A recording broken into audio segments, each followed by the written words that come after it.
उदासीन दूनी नाथ द्वारा बाबा रामदास, ये सभी लोगों के द्वारा पत्रकार महोदय जो भी डिबेट कर रहे हैं, उससे तो यही महसूस हो रहा है कि राजेश टिकैत राजनीति मुद्दा बनाकर इसको चुनाव में सम्मिलित करना चाहते हैं। अब यह है कि मैं रानी की तू रानी कौन भरेगा पानी, जहां ये नाक की सवाल हो जाता है वहां पर कोई भी शंका का समाधान तो हो ही नहीं सकता। दूसरी बात, राजेश टिकैत ने एक शब्द कहे थे कि लाल किले में जवान और किसान सामने होंगे। उस समय पर सरकार ने रैली निकालने के लिए मना कर दिया था, लेकिन जब राजेश टिकैत ने ये कहा कि हम पुलिस के अनुसार चलेंगे, तो फिर 26 जनवरी को लाल किले का जब कोई महत्व ही नहीं था तो फिर वहाँ जुलूस कैसे गया, इसकी जिम्मेदारी तो किसान आंदोलन को लेनी ही पड़ेगी। अब ये कहने से नहीं होगा कि वो भटक गए थे या अनजान थे, तो अनजान थे तो पुलिस जो डायलॉग दे रही थी कि भाई वहाँ मत जाइए, तो आप क्यों गए, क्यों जबरन किया, उसकी जिम्मेदारी तो राकेश टिकैत की बनती ही है। एवं सतपाल, हरनाम सतपाल सिंह जो भी आहर के मंडी के दलाल हैं, वो साफ कह रहे हैं कि नहीं, हम लाल किले पे ही जाएंगे और तिरंगा ही फहराएंगे। तो ये तो गलत बातें हैं ना। राकेश टिकैत को चाहिए कि अपने स्पष्टीकरण शुद्ध करें, एवं जो भी राजनीतिक मुद्दों से हमें मालूम है कि ये किसान आंदोलन पूरा भ्रमित है और किसान आंदोलन की समस्या हल इसलिए नहीं करना चाहते कि 2022 में उत्तर प्रदेश का चुनाव है, चुनाव में जीतने के लिए ये किसानों को बरकरार रहे हैं। जब आपको कह दिया कि एमएसपी पे कानून ले लो, एमएसपी पे लिखित गारंटी ले लो, तीनों बिल आपके समाप्त हो जाएंगे, उनका कोई महत्व नहीं रह जाएगा। फिर आप कहते हैं कि जो सोने का भाव है उस भाव से गेहूं को होना चाहिए, तो क्या गरीब जनता रोटी 5 रुपए की जगह 50 रुपए की रोटी खाएगा क्या? राकेश टिकैत जी, आप क्या बयानबाजी कर रहे हो?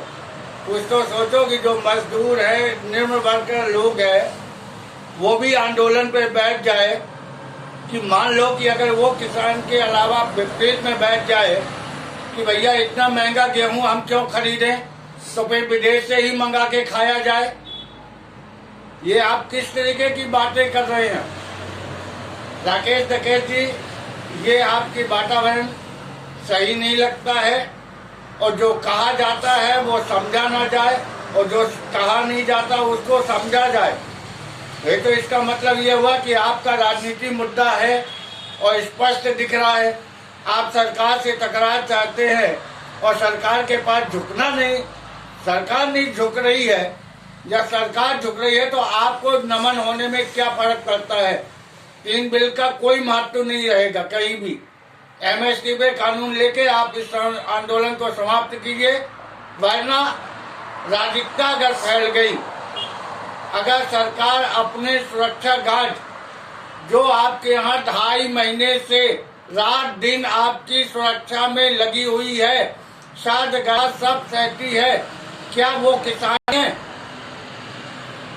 क्या वो किसान के बच्चे नहीं हैं जिनको आपने मरवाया? पुलिस वाले जो घायल हुए, अगर पुलिस वाले आज बैरिकेडिंग खोल दें और कल से ट्रक का आयात हो जाए, लाखों किसान पिट्ठी हो जाएंगे, मर जाएंगे, तो उसकी जिम्मेदारी कौन लेगा? फिर आप कहोगे सरकार लोड लाइन फेल कर दी। तो भैया, इन सब बातों को बढ़ाने से कुछ नहीं मिलने वाला। हमारा फिर निवेदन यही है कि किसान भाई इस बात को समझे और ऐसी बातें ना करें कि जिससे कि मन के अंदर दूसरों के वाणी को ठेस पहुंचे। आम जो मजदूर आदमी है वो भी चाहता है कि 2 पैसे सस्ता मिले तो मैं भी रोटी खाऊं। जो रोज कमाने खाने वाला है, सोना और गेहूं का भाव वो करोगे तो 200 रुपया किलो आटा कौन खा गए? तो गरीब लोगों को मार जाने दें? तुम तो करोड़पति अरबपति हो, किसान हो, हैं? एक गरीब आदमी कहाँ से रोटी उतनी निकालेगा? या तो समानता दे दो, जितना तुम्हारे पास माल है उसको सब गरीबों में बांट दो, सब एक हो जाएंगे, खुशहाल हो जाएगा भारत, राम राज आ जाएगा। इस वीडियो को जितने लोग भी देखते हैं उसको लाइक करें और शेयर करें, ज़्यादा से ज़्यादा हमारे इस वीडियो को शेयर करके कृपया हमारे महान भाव दर्शक जो भी देख रहे हैं और जो अभी तक हमारे वीडियो में जुड़े हुए हैं उन सब से निवेदन करता हूँ हाथ जोड़ के कि इसको इससे ज़्यादा वीडियो करो ताकि किसानों के बड़े बड़े नेताओं के कान तक ये वीडियो पहुंच जाए और पत्रकारों के भी कान तक पहुंचे जो मैं सुझाव दे रहा हूं। जय भारत, जय महान।